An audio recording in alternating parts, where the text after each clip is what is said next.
Hello and welcome to Pride of South London Fan TV. Ali here, and it's been a while, hasn't it? First video of the season, and a lot has gone on over the summer. Obviously, Palace's demotion from the Europa League, which was the biggest injustice since Deirdre Barlow went to prison on Coronation Street. Listen, I'd love to do a video about that at some point. Lots to say about it, but I think it's been done to death, and I think people are probably a bit bored of it. Not that anyone should ever get bored of the injustice of it all and the issues at hand, but that obviously came into play with today's game, CASico, Palace versus Forest. But both teams really were in our own little bubble of disharmony, I'd say is the word. I think Palace obviously had sold Eze, and fans frustrated with the lack of replacement, which is what Oliver Glasner had particularly asked for not to happen, is that we were left a little bit hamstrung going into the early games of the season, which is what's happened going into these playoffs and the Forest game today, which, to be honest, I don't know anyone who could say that the window had gone well up to this point with that in mind. And I'll talk about that a bit more at the end of the video. But obviously Forest as well, with all the disharmony around Nuno and his comments about the ownership and the rumours of an argument between him and Edu, and that's a big surprise, isn't it? Because how could a club with an owner like that have chaos behind the scenes? Anyway, going into the game, it was definitely a cliched game of two halves. The first half, I thought we played well. You know, obviously you're missing Eze, you're missing that creative output. I felt for Devaney.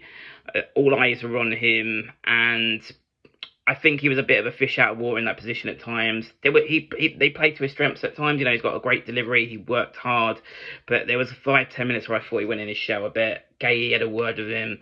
He didn't quite play the right ball to Mateta, and I felt for him out there. And he was took off for Eze, Romain Eze, and I thought Romain Eze did well. And listen, who am I to give Glasner advice? The god that is Glasner.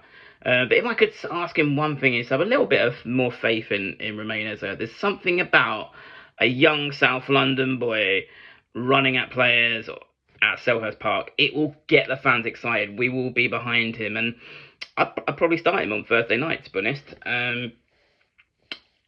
Then obviously, you know, we get in the first half we get the goal, and I thought we deserved that goal. I thought we were applying pressure, and I have to say about Ismaila Sarr, is it time for us to have the conversation that he is one of the best forwards in this league? He's certainly one of the most threatening. I mean, he is unplayable at times. It was a great goal again today. Almost got a penalty. It was offside. I'm not disputing that. It was fractionally offside. But is it time for him really to get his flowers a bit more? Obviously, he's recognised by Palace fans, but he is beginning to get recognised. I keep hearing commentators talk about him more and more. But I think it's really time to acknowledge what he is, because the stats aren't lying. His goal inputs in assisting goals are really totaling up over the last year. And he would be my man of the match. Ismaila Sarr is my man of the match. Let me know if you have a different man of the match in the comments below, but I am giving Ismaila Sarr man of the match. Game of two halves, as I said. Second half, Forest came out. Now, people obviously attribute a lot of that to them having better subs, because they've spent a lot of our Europa League money.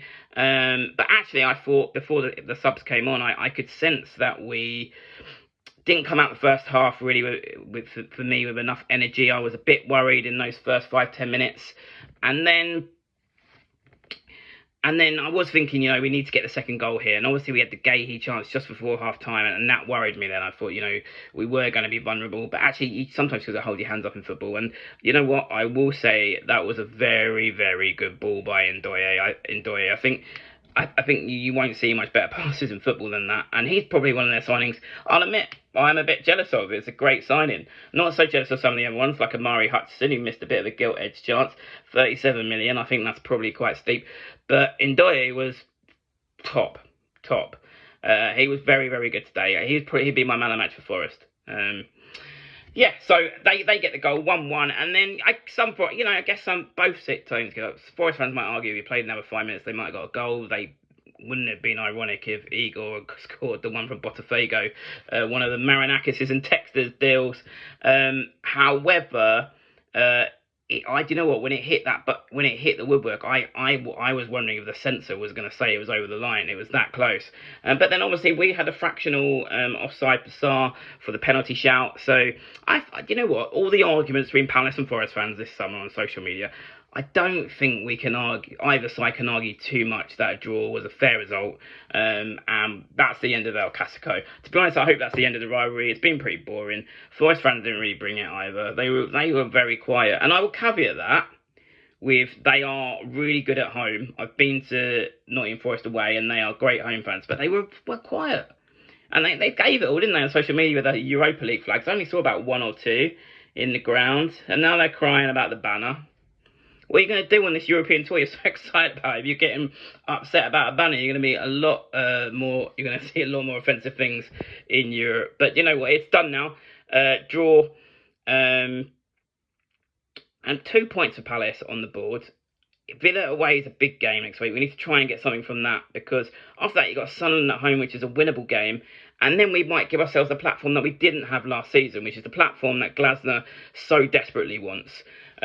Big week ahead. Glasner needs to be backed. He sounded more optimistic in his post-match interview, and is that because Connor Gallagher is coming home? Rumours appearing tonight, and I'm going to say I'm all for it. With him and Manos pressing high, we will be relentless FC. And Glasner's nailed it. If someone like Gallagher comes in, if that's who he's alluding to, will bring us different qualities to Eze. And some of Gallagher's strengths would be Eze's weakness. Where would Gallagher play? Maybe alongside Wharton. But what I would say is two things. Gallagher and Kamada could be very transitional. I could see them rotating between the 10 and the central midfield. But if we're getting him on loan with an obligation to buy next summer, why can't we buy someone like El Canous as well? And then we are giving ourselves more option. And the rumour of Hwang from Wolves. Suddenly, we'd be a lot more stacked than we are right now. But it's a big week ahead for Steve Parish. All eyes on him. There has been a little bit, despite the amazing summer of winning the FA Cup and the Charity Shield, a little bit of sort of gloom descending. But if we have a good week and someone like Connor Gallagher comes back and we replace an England international with an England international, you can't really argue with that. And suddenly that little bit of gloom would lift. And I think we're in for a great season if he can pull off what he might be able to pull off. Because this European tour, it's not the European tour that we deserved, but it's going to be the ultimate protest tour across Europe and a real chance of a trophy if someone like Connor Gallagher comes back. That is the rumour tonight. Would you want Gallagher back? Let me know in the comments below. That doesn't sound like it's anything near being a done thing, but it's promising. And what I'd say, the only other team I've seen linked with Gallagher is Tottenham, and their central midfield looks quality. And he needs games, and coming back to somewhere where he thrives in a World Cup year, it makes a lot of sense. Let me know your thoughts in the comments below. Would you be for Connor Gallagher coming back to Palace? 1-1 today. My man of the match was Sarr. Who's yours? I'm back doing videos again, so please, if you haven't, press that subscribe button.